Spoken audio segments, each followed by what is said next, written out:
Dobry dzień, witam wszystkich bardzo serdecznie. Trzeci tydzień na igłę kalendarium pomierścigłe.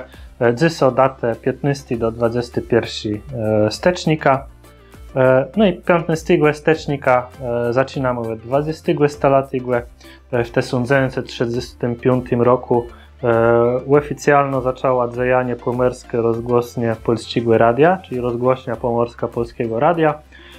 Miała swoje studia w Torniu, w Gdyni i Bydgoszczy.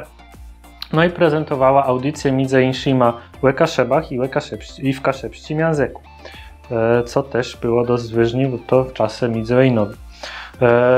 W 15 stycznia 1940 roku niemieckie okupacyjne władze wydały dekret o zabezpieczeniu polskiego majątku w całych zapadnych presach.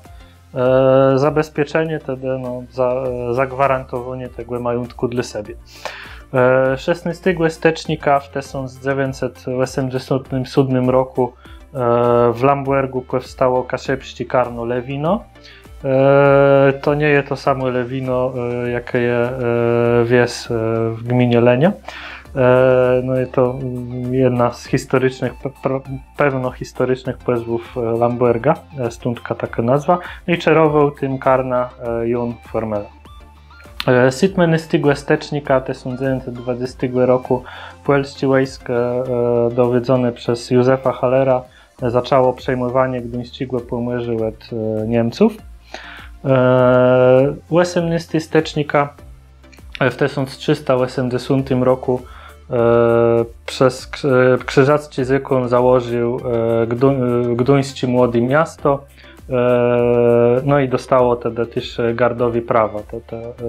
Dzyl Gdańska, dyzniowy Dzyl Gdańska dostał gardowi prawa, a w 1919 roku w Wersalu pod Paryża zaczęła się pokojowa konferencja kończąca tak pozwaną Wielką Wojnę, później zwaną Pierwszą Światową Wojnę.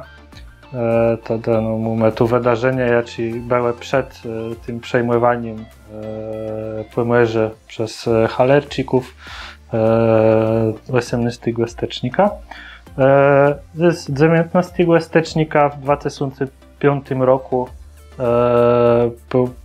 zaczęło się międzynarodowe oznaczenie CSB dla kaszebskiego języka. To jest też sparłączone z tym, że tyle dniów chudzej kaszebski jest tu oficjalnie uznany za język. A 21 stycznia w 1928 roku w Torniu był wydany pierwszy numer dziennika Pomorza i to było pismiono zemskich posiadaczów, czyli tych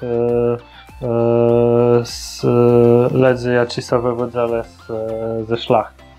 A w 1936 roku Gazeta Kartuska zaczęła wydawać swój dodyw Kaszuby i on był poświęcony osoblewie kulturze i historii Kaszeb, no i ukazywał się rys w miesiącu. Na dziś to wszystko, do uczeci za tydzień.